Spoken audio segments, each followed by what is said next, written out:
তুমি কি করলে শিউলি? ছেলেটাকে এতগুলো টাকার প্রেশার তুমি দিয়ে দিলে কেন? আমরা কি মরে গেছি নাকি যে সংসার করেছে টাকা ওদের কাছ থেকে আমাদের হাত পেতে নিতে হবে? হ্যাঁ কি গো, প্লিজ প্লিজ চিৎকার করাটা বন্ধ করো সকলের সামনে। আমি এমন কোনো ভুল কথা বলিনি।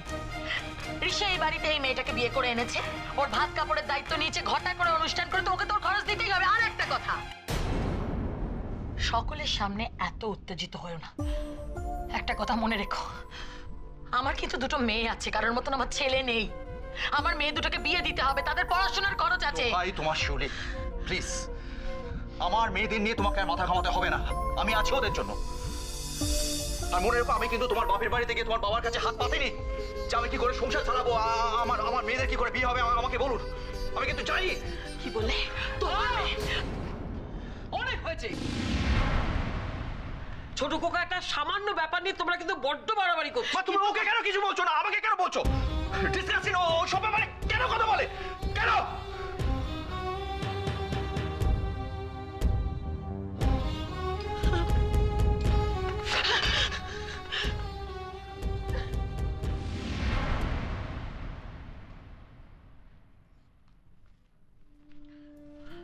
মা আব্বা, আমি একটু বেরোবো, আমি স্নান করতে যাচ্ছি।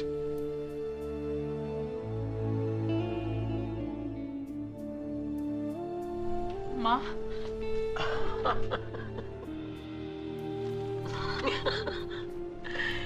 কি খুব ভয় পেয়ে গেছে তো? কি বুঝছো? এই হচ্ছে সংসার। সংসার একটা বিরাট সমুদ্র। এই সমুদ্রে যেমন অমৃত আছে তেমন বিষও আছে।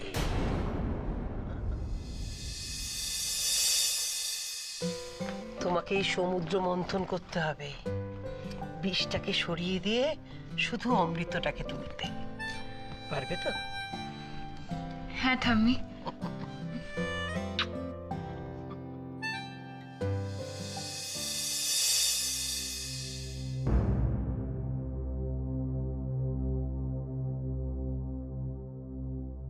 অভিজিৎ পাইছো?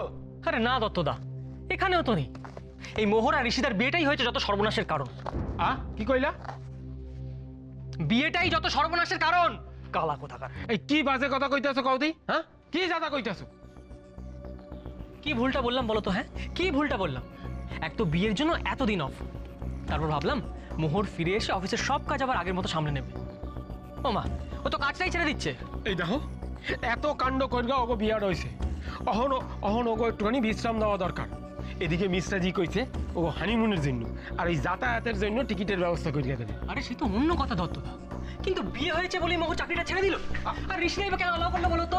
এই শোনো, যেটা জানো না সেটা লইয়া খামোখা কথা কইও না। মোহর অনেক শিক্ষিত মাইয়া, যখন তখন যেখানে খুশি একটা চাকরি জোগাড় করতে পারে। সদ্য বিয়া হয়েছে, শ্বশুর বাড়ির লোকের সঙ্গে একটু বোঝাপড়ার দরকার আছে না? সবাই যে চেনবে দানবে তবে না। আর দেখো, ও যে সিদ্ধান্ত নেছে তার ঠিক সিদ্ধান্ত নেছে, ও যথেষ্ট বুদ্ধিমতী মাইয়া।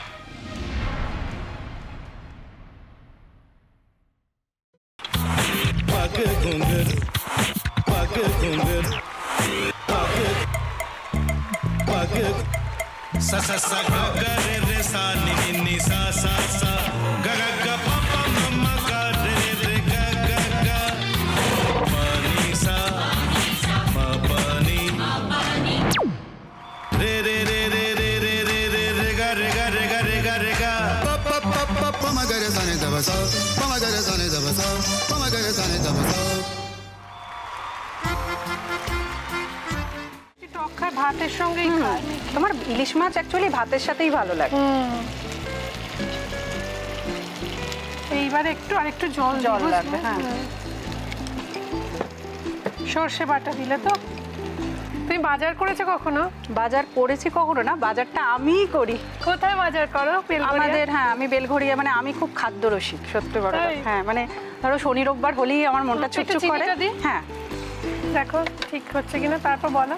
তোমার যাই এখানে ওখানে খেতে রেস্টুরেন্টে,